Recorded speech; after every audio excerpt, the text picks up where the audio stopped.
Violence is a threat to the very foundations of our democratic order.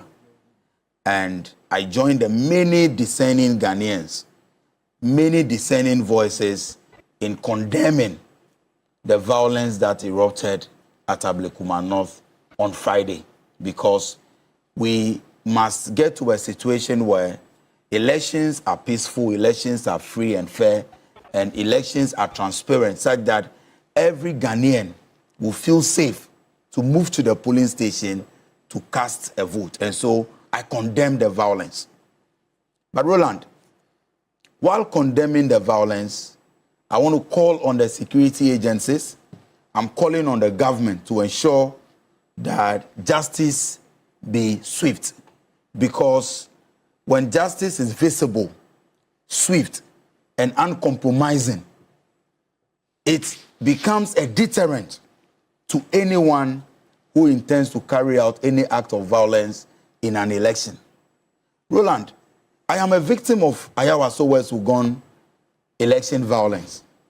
I visited the Legon Hall polling station on that fateful day.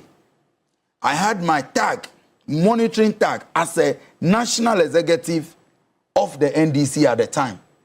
A tag that was signed by the Electoral Commission, which permitted me to enter into polling stations and interact with our agents.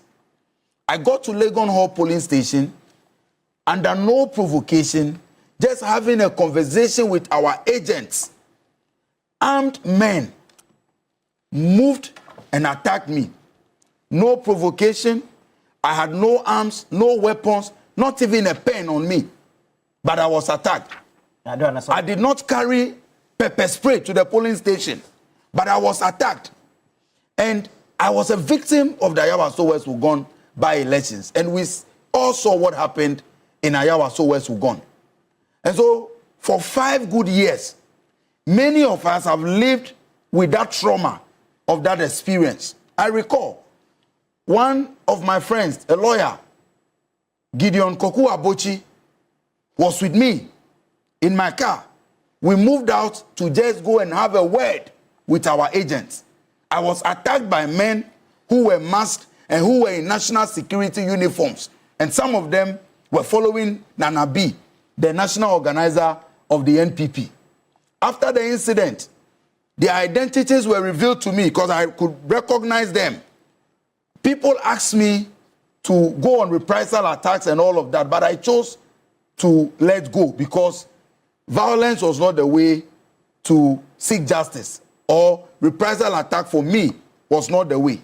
I waited for the state all these years, myself and all the other victims, Sam George and all the others, those who are still amputated from Ayawaso West Wugon.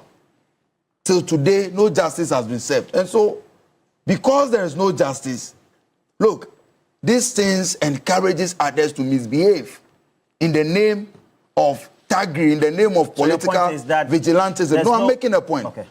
And again, Roland, I have heard some commentary from Friday.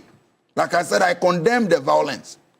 But let nobody sit either on this platform or anywhere in this country and equate what happened in Ablekuma North to what happened in Ayawaso West Wugon by election. It's equally wrong. It is, Roland, you see, get my position right. Violence is wrong. Violence in any form must be condemned. And so it is wrong. And two wrongs do not make a right. But my point is that there is an essential difference, very fundamental difference between Ablekuma North election rerun and what happened at Ayawaso West Wugon. And I will tell you, what we saw. And then violence is violence. Violence is violence. But you see, we have to have this discussion dispassionately. So are you saying and look at the essentials? There should be mosaic law, an eye for an eye, 2 for 2. I am not. You see, I started by condemning the violence, and I'm not justifying it. But it's important, if we are looking for a solution, it is important for us to look at the nuances of the cases that are before us. Now, people have said there was Chereponi, there was Talensi, there was Etiwa, where President Akufo-Addo himself said, Etiwakra, Echiomu, Bibi Kakra. So that should even give you an indication the people who led that particular violence. because he himself came out to confess. Now, Roland, Echiwa, Cheponi, Talensi, and what have you, from my readings and my experience with those elections, these were clashes between political parties or tags or, let me say, internal secrets of both parties. But Ayawaso West is what we describe as a state-sponsored vigilantism, and that must not be lost on us. And so I have a problem with those who want to equate Ayawaso West Wugon by-election violence to what happened at Ablekuma North. What's the difference? The difference is that one was sponsored by the state, one was on the command of the state, and the men who perpetrated that violence and near killing, near murder of innocent Ghanaians were clad in national security uniforms. Right, them elections that is the essential. Are supposed to be peaceful. Elections are supposed to be peaceful. The state has the responsibility so when you have the state, exactly, I agree with you. So when you have the situation where the state that must protect the Ghanaian, the ordinary citizen, is the one that led the violence, let us not discuss it and try to equate it to what happened at Ablekuma North. Again, I'm repeating that I condemn what happened at Ablekuma North. I believe that everybody who was involved must be brought to book. But let us discuss this looking at the differences in them. Ayawaso West Wugon was a state-sponsored vigilantism.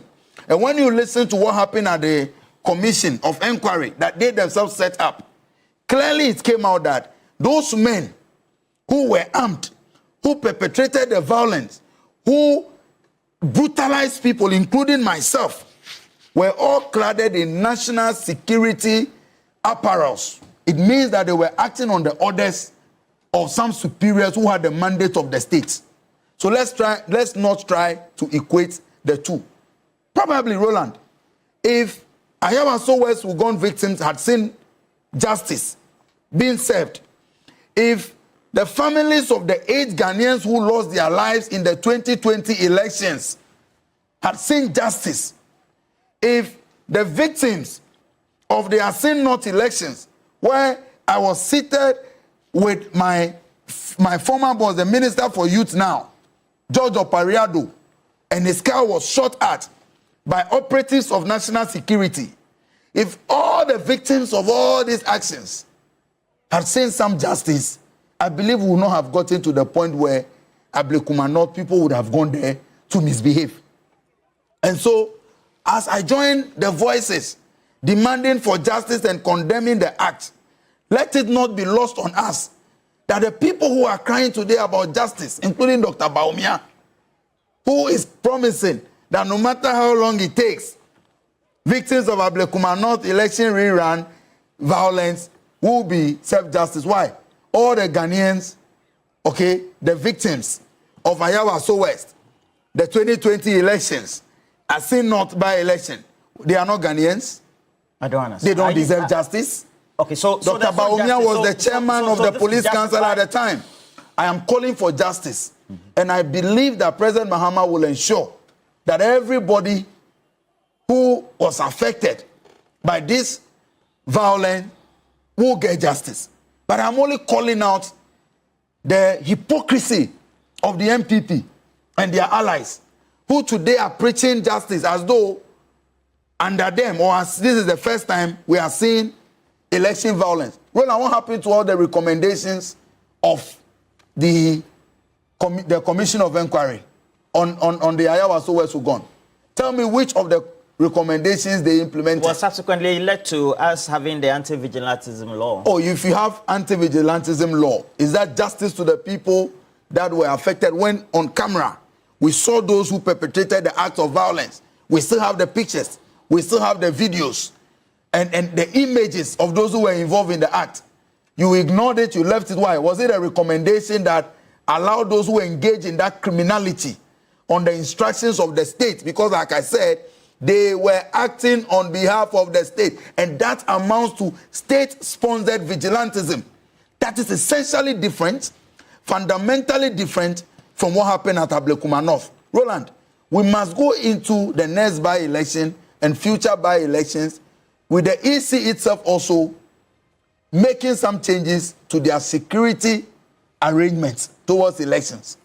What was the business of Ayawaso seen at a polling station with pepper spray?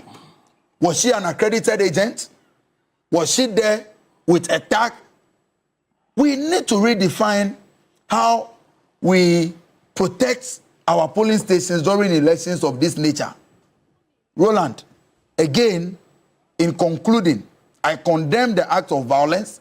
I am calling for swift action in demanding for justice for those who were affected.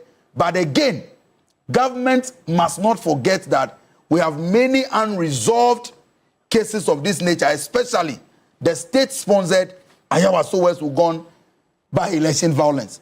We want justice. I want justice for the gentleman that was with Nana B that assaulted me. I have his pictures, I have all his details. I want justice. So you cannot be preaching or demanding justice for Ablekuma North when there are many unresolved ones. Let us approach these issues holistically. Roland, thank you.